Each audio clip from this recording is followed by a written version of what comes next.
자, 발레리나, 발레리노 합쳐서 발레니나노. 자, 발레니나노의 세계에 오신 것을 환영합니다. 발레니나노에서는 발레에 대해서 궁금한 점, 그리고 숨겨진 이야기, 그리고 명쾌한 작품 해설까지 유익한 내용이 있으니 앞으로 여러분 많은 시청 부탁드리겠습니다. 자, 현대 발레를 논할 때 보리스 에이프만은 절대 빠질 수 없는 이름이 되었습니다. 저 시베리아 오지의 한 시골 마을에서 태어난 그가 어떻게 세계 발레계를 호령하는 수장이 되었을까요?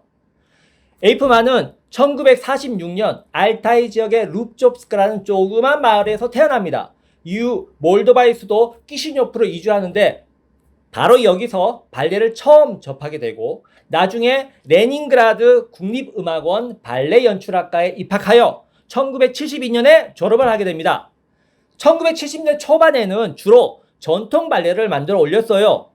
1977년 지금의 에이프만 발레단의 전신인 노브이 발레라는 발레단을 창단했고 이때부터 전통 발레와 현대 발레를 혼합하는 퓨전 발레를 선보이기 시작했습니다. 그의 본성 속에 있던 혁신적 상상력이 불을 당기기 시작한 것이죠. 예를 들어서 영국 락그룹 예스의 음악에 맞춰 만든 유혹이라는 작품이다. 핑크 플로이드의 초기 음악을 사용한 두 목소리 등의 작품이 대표적이죠. 1980년대에 와서 에이프만 발레단은 뉴욕을 비롯한 해외 공연에 나서게 되고 레파토리 또한 고전 발레의 재해석부터 문학 작품의 현대화에 이르기까지 장르적으로 다양한 발레를 선보이게 됩니다. 그의 실험정신 또한 멈추지 않고 나날이 과감해졌습니다.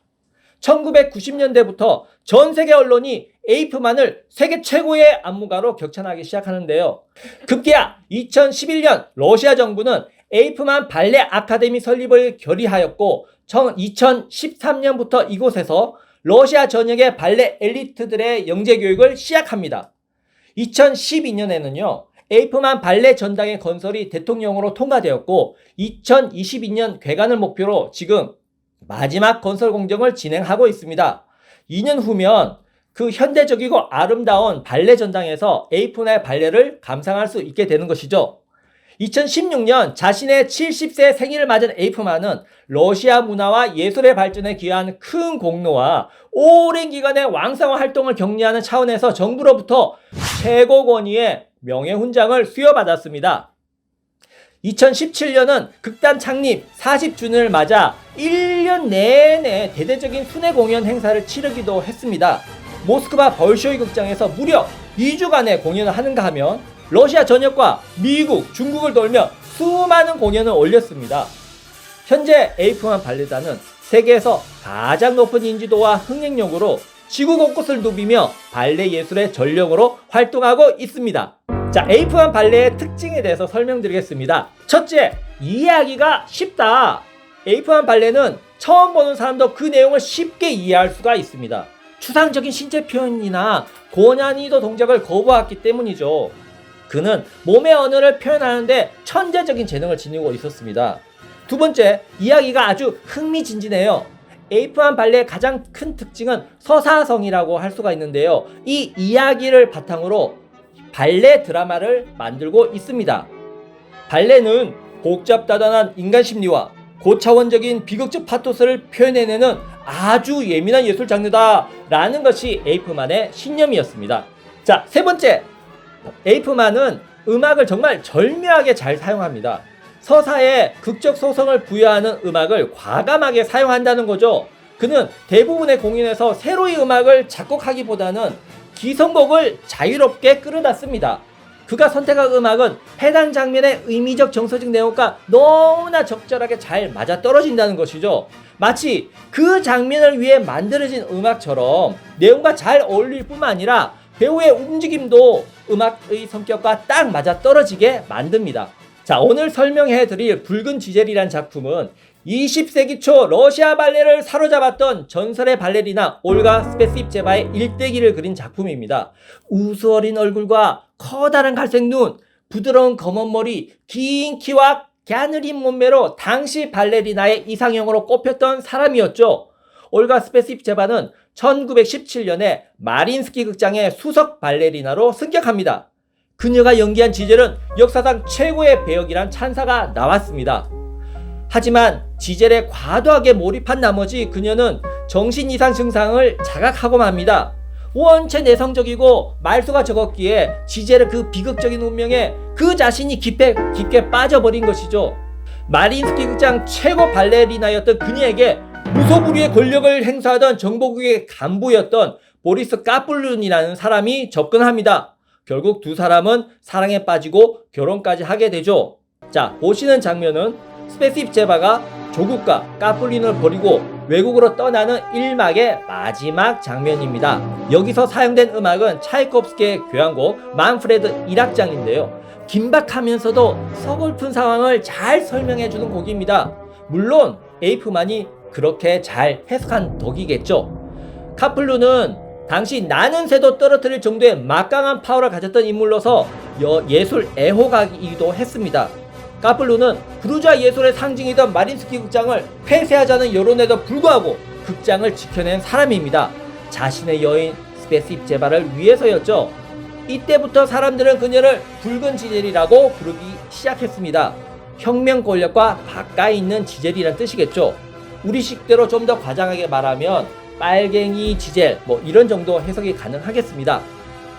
하지만 두 사람의 사랑은 금방 식어버렸고 카플룬은 마지막 선물이라도 하듯이 스페시프 제바의 망명을 도와줍니다. 스페시프 제바는 1924년 7월을 위해 이탈리아 여행을 가는 척하고 어머니와 함께 소련을 버리고 망명길에 오릅니다. 그 후 프랑스와 이탈리아 등 전 세계를 돌면서 서방 관객들을 매료시키죠. 이 장면에서는 자신의 정치적 생명이 위태로울 수 있음에도 불구하고 옛 아내를 위해 마지막 희생을 하는 까플룬의 애절함을 잘 보여주고 있습니다. 까플룬은 30년대 초반에 유럽에서 망명 중인 스페시프 제바를 만난 적이 있습니다. 사실은 그녀를 암살하기 위해서였다고 합니다. 당시 까플룬은 암살 요원으로 악명을 떨치고 있었는데 다행히 그녀를 죽이지 않았다고 하네요. 마지막 애정이 남아있었나 봅니다. 자, 힘든 순회 공연과 1934년 소련으로 혼자 귀국한 어머니 걱정 등으로 스페시프 제바의 정신건강은 나날이 악화되기 시작합니다. 정보부 요원이 자신을 암살할 거라는 그녀의 피해망상은 더욱 심해졌고요. 매일 밤 소련의 정보원이 자신을 살해하는 꿈을 꾸었고 KGB 요원이 권총으로 위협하는 꿈 등으로 괴로워했습니다.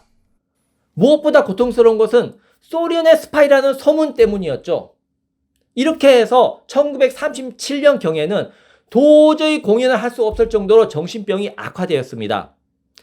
그리고 2차 세계대전으로 인해 1939년 미국으로 건너갔고 1963년까지 정신병원에 입원하고 맙니다. 그리고 톨스토이 재단의 도움으로 1991년까지 뉴욕 인근의 시골에서 살다가 거기에서 한많은 생을 쓸쓸하게 마감합니다.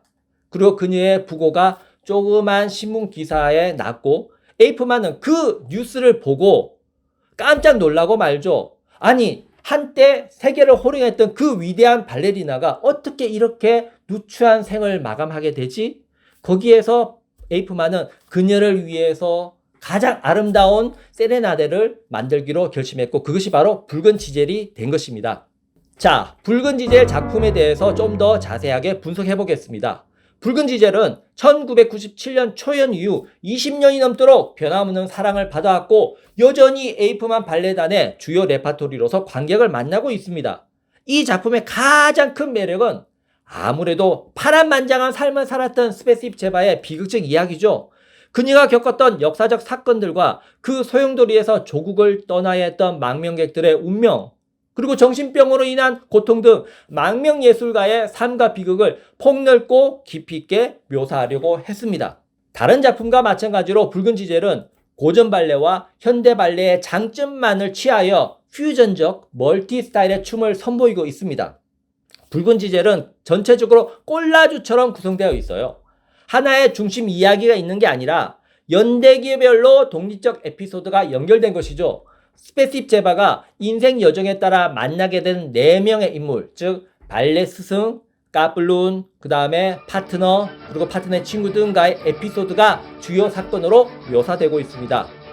발레 교실에서 수업을 받는 첫 장면에서는 고전 발레처럼 솔로 파트와 꼬르드 발레 파트를 배치하는 전통적 구성을 취하는가 하면 스페시프 제바와 까뿔룬이 만나는 이무 장면에서는 고전 발레와 현대 발레를 혼합하는 퓨전적 형태를 취하고 있습니다. 붉은 지젤의 또 다른 구성적 특징은 볼거리가 넘치는 안무를 꼽을 수가 있습니다.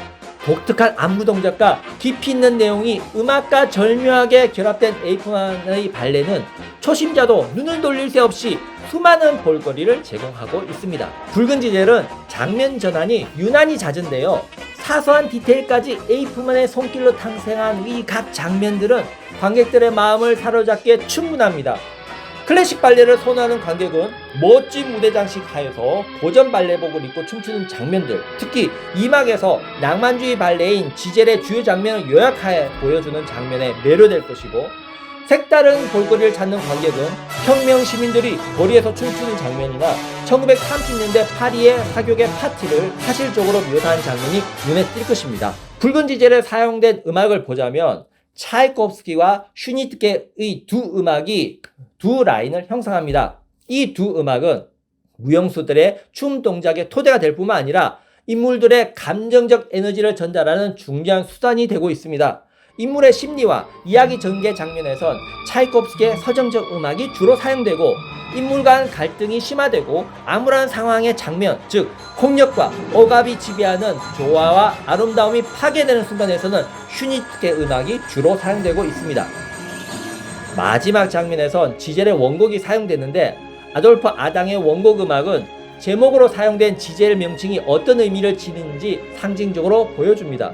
지젤 작곡가의 시적 구상을 그대로 차용한 이 장면은 아름답고 행복했던 그 지젤의 시대로 돌아가고픈 스페시프 제바의 동경과 애환이 그대로 녹아나 있습니다. 에이프만은 무명 시절에 참 고생을 많이 한 사람입니다. 비평가들의 혹평, 동료들의 멸시와 질투, 열악한 극장 환경과 정부의 비협조 등 현재 자리에 서기까지 겪었던 고난과 역경은 그 자체로 하나의 드라마입니다. 이 내용에 대해서는 제가 다음에 꼭 자세히 설명드리겠다고 약속드리겠습니다. 어느 누구도 흉내낼 수 없고 타의 추종을 불허하는 그의 발레는 퓨전 발레 혹은 발레 드라마 이렇게 불리기도 하는데요. 정확하게는 에이프만 발레라고 새로운 장르로 부르는 게 맞다고 생각합니다. 발레가 옛것을 정치하는 그 박물관적 예술이 아니라 계속 새롭게 변화하고 살아있는 예술이라면 에이프만은 동시대 감성과 요구를 가장 충실히 반영하는 대표자라고 할 수 있겠습니다. 그래서 뉴욕타임즈는 에이프만에 대해서 이렇게 선언했습니다. 현대 발레계는 더 이상 세계 최고의 안무가를 찾을 필요가 없다. 에이프만이 바로 우리 앞에 서 있기 때문이다. 세계 최고의 현대 발레를 선보이는 에이프만 발레단은 종종 내한 공연을 하고 있으니 여러분 그 아름다운 작품들을 절대 놓치지 말기 바랍니다. 자, 오늘은 에이프만의 발레 중 붉은 지젤에 대해서 살펴보았습니다. 감사합니다.